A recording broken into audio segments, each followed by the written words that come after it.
Later today, I'll be speaking at the Advanced Learning Institute conference, Communicating Your Brand to Employees, and I thought I'd record a run-through and share it online too, since I'm talking about something that can really be applied to any organization. So today we're going to talk about the perceptions that drive your organization, and we're going to look at those perceptions through the lens of the internal brand perception audit. So at Pursuit, we start with an internal brand perception audit at every client kickoff because we understand that the way that the brand is curated and perceived internally has everything to do with the way people perceive it externally. So I want to start by asking you a couple of questions. You can kind of just feel the answers and, just ask yourself how you're showing up, if you're showing up honestly or if you might have some hesitation. So the first question is an organizational one. And the question is, would the people who work for your company buy from it? So think about your team. Even if they're not your target market or they might not need your product, would they feel good about buying it? Okay, so now that you've answered that one, I want to make it a little bit more personal. Take the economics out of the picture. Would you work for a company that you wouldn't want to buy from? If you didn't need or care about the paycheck, if you didn't have to worry about stacking your resume, would you pick a different place to work? Just kind of keep the answers to these questions in the back of your mind as we're talking about these things and going through this whole process of what the internal brand perception audit looks like. So now that I've asked you a couple of questions, I'm assuming that you're going to want some answers from me. And the first question that I'm going to work to answer is, does the desire to work for and buy from a company really go hand in hand? So do these two things really work together?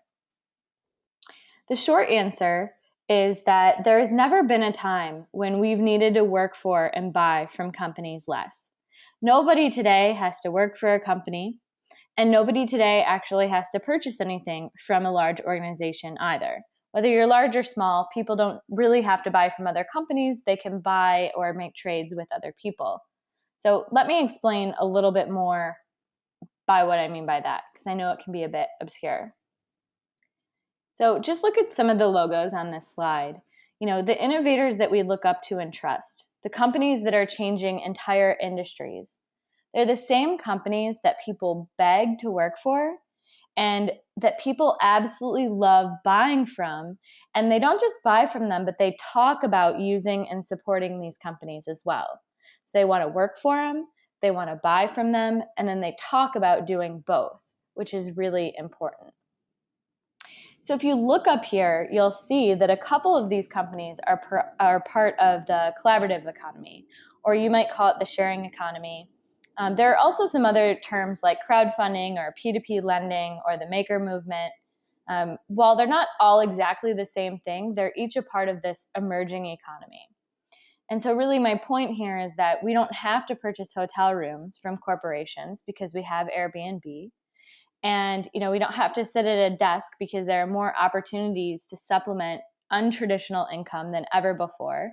As I was riding from the airport here to this conference today, I had an Uber driver who was able to quit their job and become a writer and be a driver on the side. So that way he could actually do what he loved and he could, make a living for himself at the same time without sitting in a cubicle. So really important.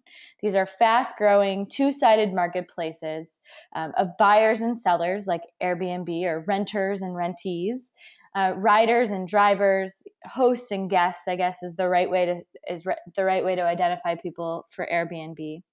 But really, it's companies who are using technology to find idle assets and then connect buyers to them, which is reducing costs for the consumers and creating opportunities for individuals, which is really, really powerful. And the other things that these companies do is they facilitate human connection. And real human connection is a standard. It's not something that we just desire or we found that is not a nice to have. It's a standard in today's operating structure of a company that people actually want to buy from. And so these companies, many of these companies, are empowering their employees to connect with customers through things like community managers and advocates when there isn't that one-on-one interaction or that one-on-one interaction needs a facilitation. And so my message here is really there's, no B2B or B2C today. Really, people want that human to human interaction, as cheesy as that can sound. I'll go as far as saying that we don't even have to pay universities to teach us things, because we can learn from each other with programs like Coursera. So it's not a big leap to say that the embodiment of branding is people. They're not only at the heart of a business, but they serve as its eyes, ears, and mouth. And really, people are the driving force behind the interaction with all relevant audiences. They use communication to lead connectivity, brand awareness, especially experience, and brand loyalty. And I'm going to go through some stats. Some of them I'm sure that you've seen, like this one. It doesn't take away from how staggering they are. Over 20% of employees are disengaged. Another 50% are present, but they're not really inspired by their work. And this is costing companies tons of money, between $450 and $550 billion a year. That is a crazy amount of money. And if you go to any coffee shop, co-working space, jump on a site like Elance or Odesk, you'll see that this is already happening. By 2020, more than 40% of the United States workforce will leave their full-time jobs. That's over 60 million people. I did it. I know tons of other people who have done it. Honestly, if you walk down the street on a Tuesday, midday, you're going to see how many people have done it already. This should not be something that you're not already aware of. And then these really get me because people want to do more. 81% of employees feel that their skills aren't being put to full use. And almost 50% feel that they don't get enough or valuable feedback on their performance. Then last stat, before I make some points behind these stats, employees are twice as trusted as executives. And we all know this intuitively, but it's nice to put a number behind it. Consumers are 77% more likely to buy a product when they hear about it from someone that they trust. So hopefully what you're seeing here, my point of showing these statistics is not to present the challenges, but to present the opportunities. Because there's not only an opportunity to get more out of your team and increase workplace happiness and better utilize people's skills, but the organizations who are empowering their employees as inbound marketers, those companies, some of those companies that we looked at in the beginning of the slides, you have community builders within your organization. You have inbound marketers within your organization, and that's an opportunity for you to really get your employees on the front lines, building this trust and facilitating more sales for your organization. It works. And so that's what I want to spend time today talking about, how we actually start facilitating that process.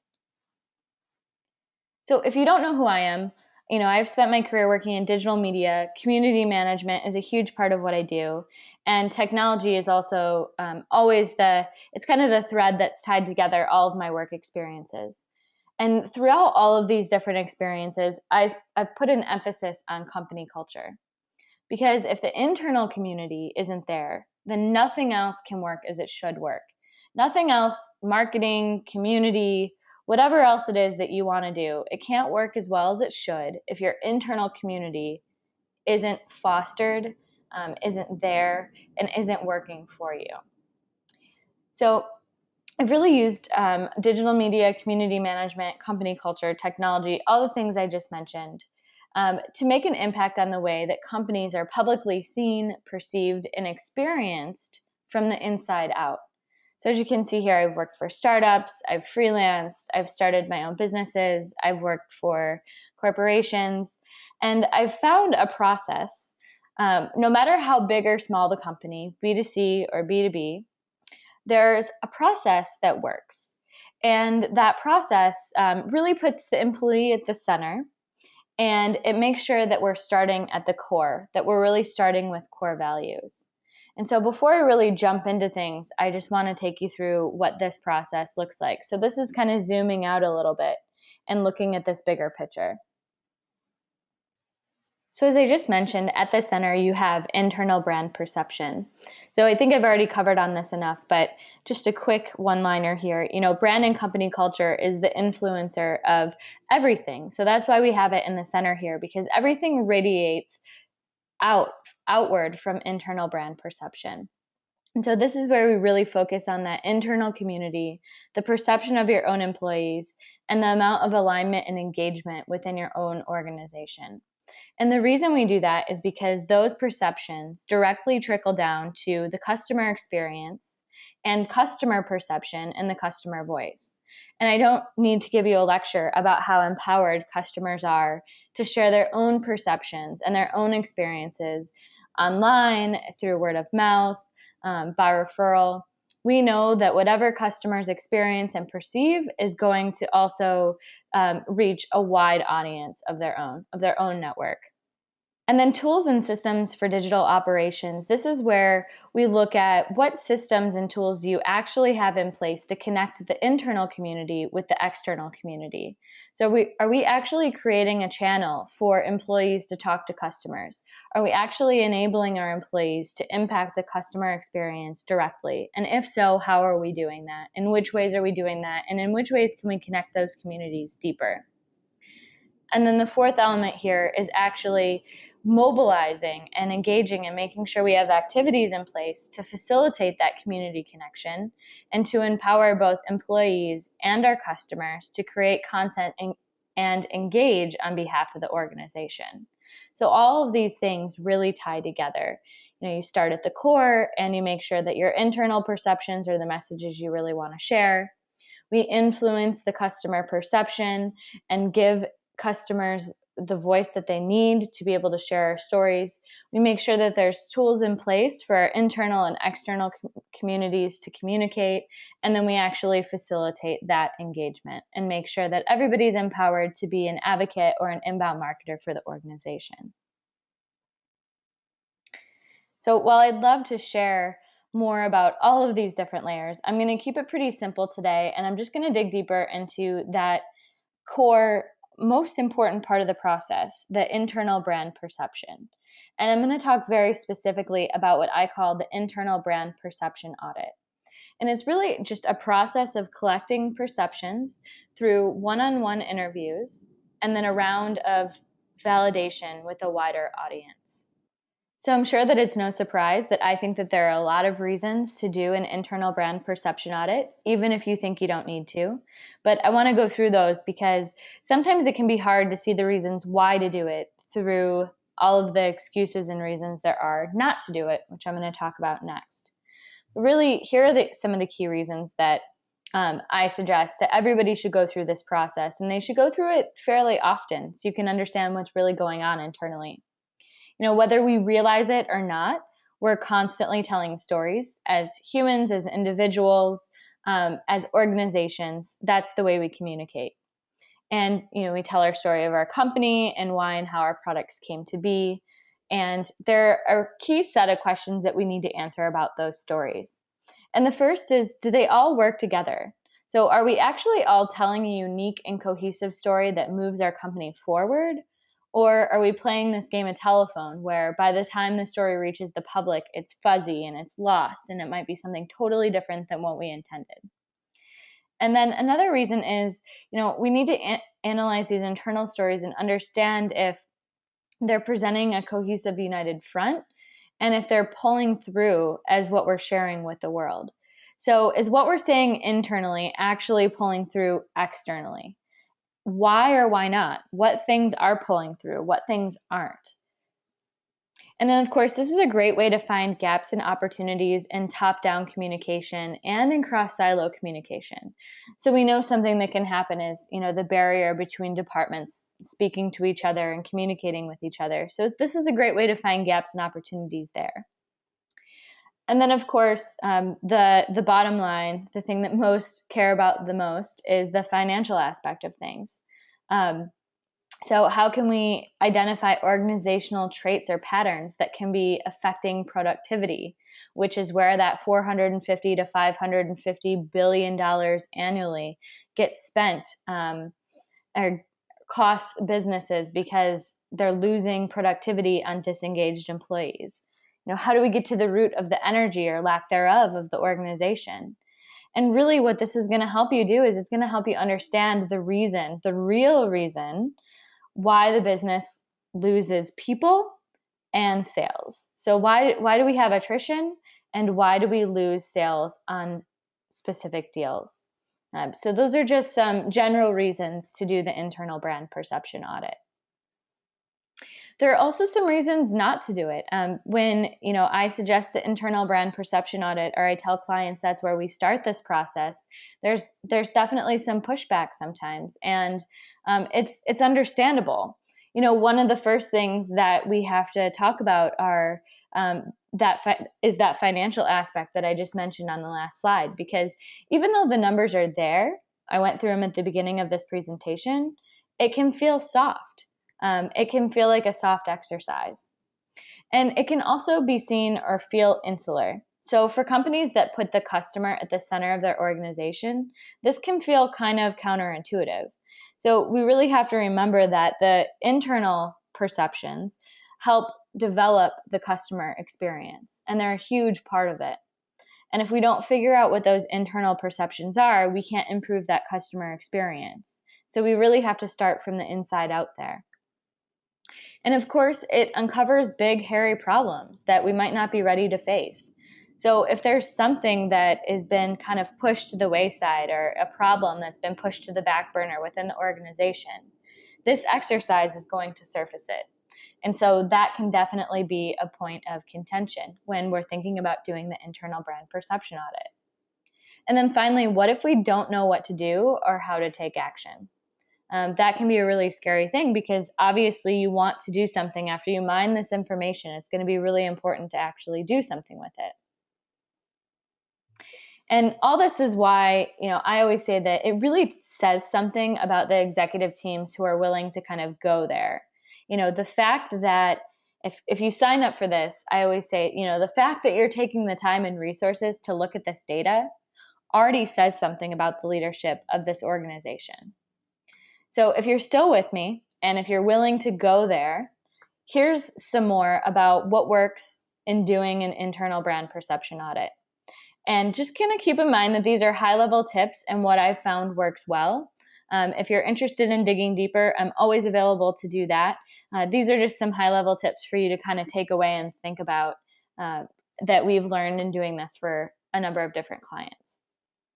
So let's talk about what works. Like I said, this is stuff that we've learned along the way, and just some kind of high-level information to help you get started. And before you get started, there's a beta step that is absolutely required. And this is the step to define what value that you're actually going to get out of the process. So you're going to do two things. You're going to define value, and you're going to set up questions that you need to answer to help you get to that absolute value. So again, this is a beta step. So this is before you launch your process. This is a good way to decide if you want to do an internal brand perception audit. So some value points that you might be solving for. A few very common ones I have on this slide here. Retention. We want to find out why people are actually leaving the organization. So we want to see the value that we want to get is a decrease in attrition and an increase in retention. And we want to ask ourselves, why do we have an increase in attrition? Same with something like a decrease in customer turnover. So the value we want to get out of this process is to see a decrease in customer turnover. And the question we want to answer to get there is very simply put, why are we experiencing a high turnover? And then the last one I have is an example here, and we could really make a slide full of different examples. So you have to decide what's right for you and your organization. Is increase in employee productivity. So if you feel a lull in productivity, or if the organization's just not performing the way it should be, you can ask yourself, are we creating enough alignment to support productivity? Because alignment really equals productivity. Direction creates alignment that creates productivity. So once you decide what value you want to get out of this process, you have to create a list of questions that you'll need to answer in order to get to that value. So these should be directly aligned with the value that you want to get out of the process. Very simply put, how do employees perceive and present the brand? What's the brand identity or identities today? Do executives say something different than the rest of the organization? These are all going to be different based on what value you want to get to. So you want to have a subset of questions that helps you get to that value. And after you've completed this process, you're going to know, does this value make sense for us to go through this process? Because it does take time and it takes resources, and it also takes time from your employees. Not much, but enough that you're going to want to understand what kind of value you're going to get from this. So after you've defined your value, you've created your questions, and you've decided that you want to do the internal brand perception audit, there is a pretty general cycle of key process points for the internal brand perception audit. And in this cycle, you'll see collecting hypotheses, crafting and testing questions for your first interview pool, being able to go first to encourage people to share, doing some pattern identification, doing a validation phase, and then doing data analysis, and then going back to those hypotheses and seeing how close or far away you were from understanding what's really going on within the organization. So I'm going to go ahead and get into some high-level insights for each part of this process. So the first is collecting hypotheses.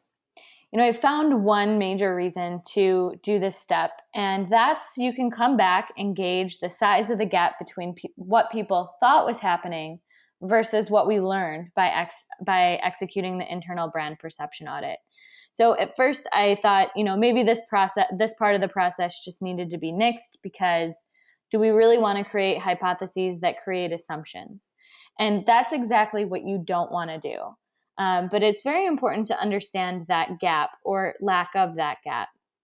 So my suggestion for this part of the process is to collect 3 to 5 hypotheses from your key stakeholders and collect them, but set them aside to come back to at the very end.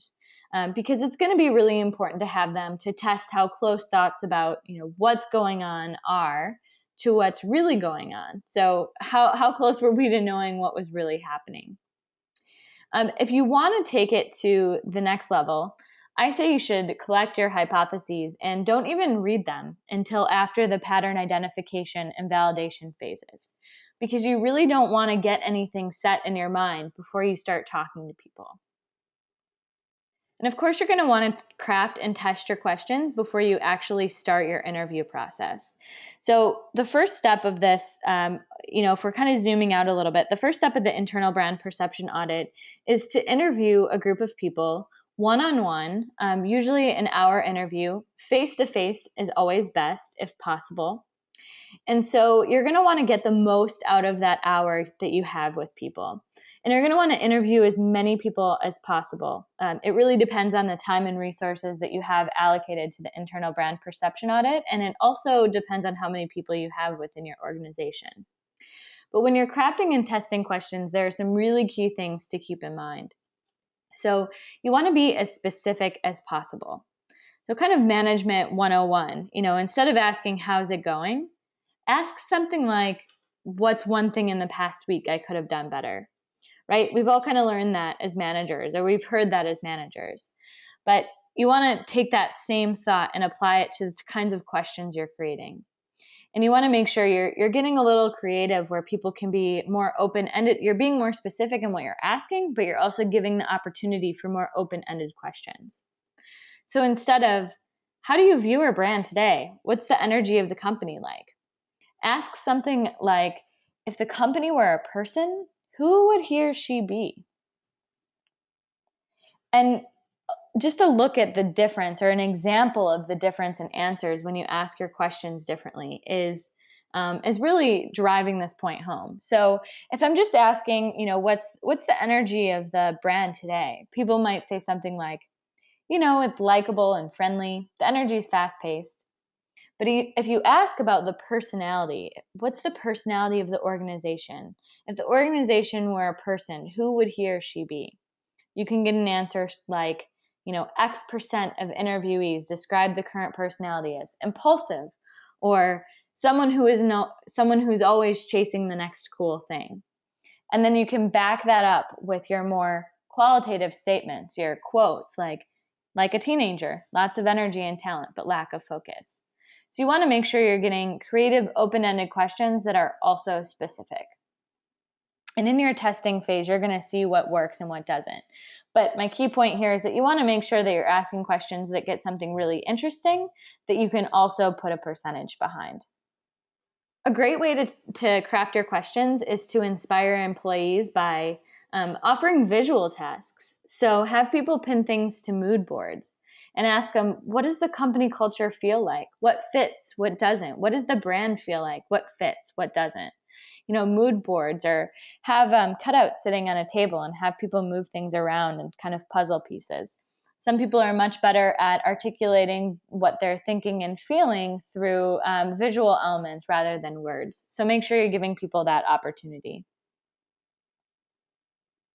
So once you get your questions crafted and you've tested them with a group of people and then you've iterated based on the answers that you're getting within that test, it's time to actually start your interview process. So once you're there, it's really important to also be thinking about how you're going to encourage people to really share their truth.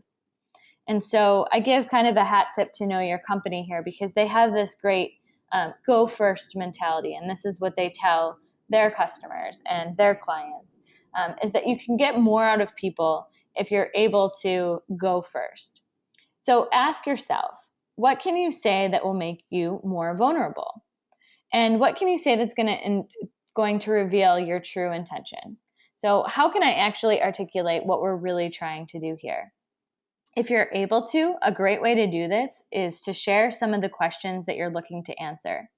So if you remember that beta phase, we had very specific questions based on the value that we're trying to achieve from this whole exercise.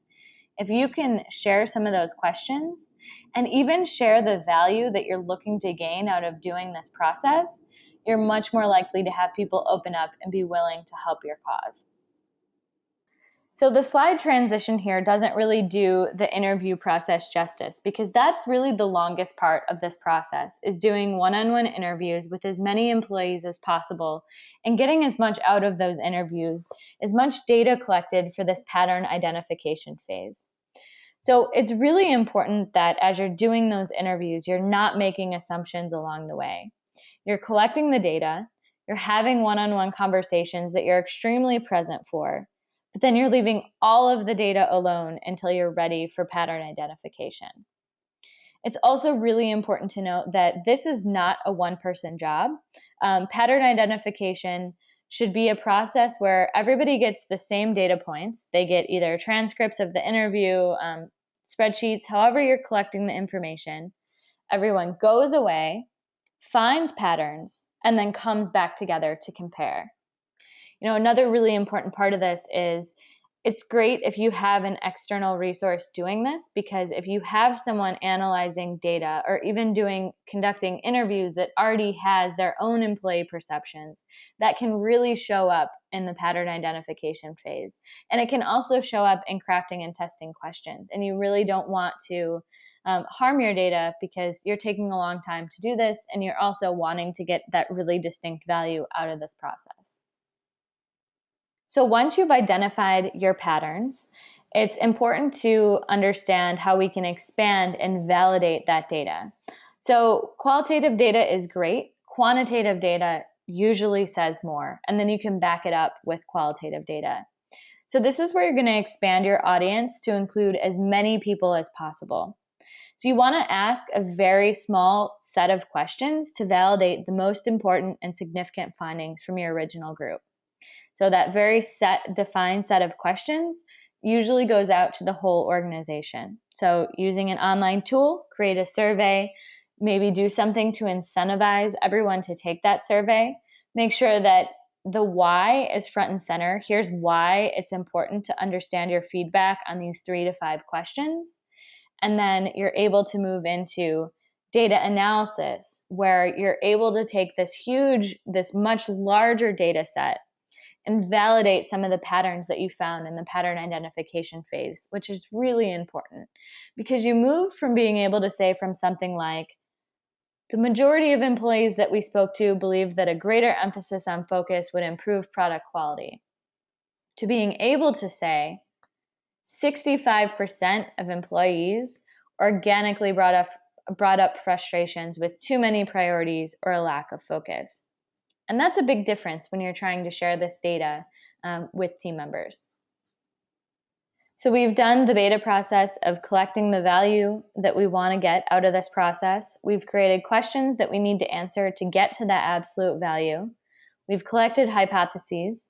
We've crafted and tested questions and actually did interviews with a set of employees that are one-on-one, hopefully face-to-face interviews.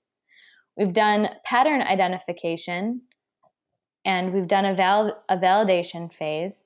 And then we've done data analysis for both the interviews and the validation phase. And so now it's time to go back and understand how we can put that data to work. So some really important things of putting the data to work. It's going to be different based on everyone's findings. So these are some more general suggestions, but they're really important things to follow through on. So the first thing that's really incredibly important to do is that you need to address that it happened. So whether you have an all-hands company meeting or you have an internal communication email that goes out once a month, whatever it is, you need to address that it happened and make sure people understand that you're taking all of this data into consideration. And it's also great if you can practice transparency. So share some of the findings. Is there something that you can share with the organization about what you found through going through the process? Is it possible for you to actually share some of the data? And if you can share some of the data, can you ask the organization for help? So, we found that you are eager for a more focus in your work, and we want to know how we might be able to drive more focus. Asking for help is a great way to make sure that this is a dialogue that continues. It's really important to think of the internal brand perception audit as a conversation or dialogue starter, and that dialogue continues. So this shouldn't be a one-time thing and then the conversation stops. This is a way for the whole organization to start engaging about how we can become better as an organization, as one, as a team. And so asking for help is a really vital part of this process because you don't want to go collect internal brand perceptions, go away, figure out what to do in a meeting room, and then just dictate from the top down. This is a conversation. This is how we're curating this company culture and really starting to change the brand perception from the inside out. Then you also want to revisit and track the value. So after you've set up specific activities and put activities in place to actually make an impact on whatever gaps you needed to fill, you need to understand and go back to that value.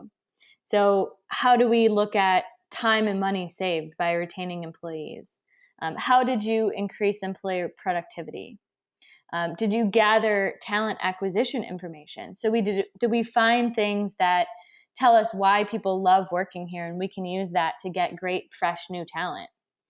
And my personal favorite is, return on marketing investment. So what brand changes did we find that can increase customer attention and advocacy? And who did we find within the organization, our subject matter experts that can become content creators and inbound marketers for the organization? That's worth the value of doing this exercise in and of itself. So we started, here talking about communicating your brand to employees. So let's get back to the brand message. I'll say it again. Employees are the eyes, the ears, and the mouths of the organization. You can increase that value of employee contribution in spreading the right brand message by empowering employees as advocates and inbound marketers. And don't forget that 81% of your employees in general, want to be doing more. So make sure that you're talking to people, finding out who you can empower, and empowering them with the right messages, because those messages are going to trickle down to the customer experience. They're going to trickle down to the way that the two communities are connecting, and they're going to really affect the way that things are coming through on the bottom line. If you have any questions about the internal brand perception audit, this was just scratching the surface of what the internal brand perception audit actually is, giving you some high-level insights of parts of the process. If you're interested in digging into any of the pieces, feel free to shoot me an email at liz@pursuitof.com. Thanks for listening.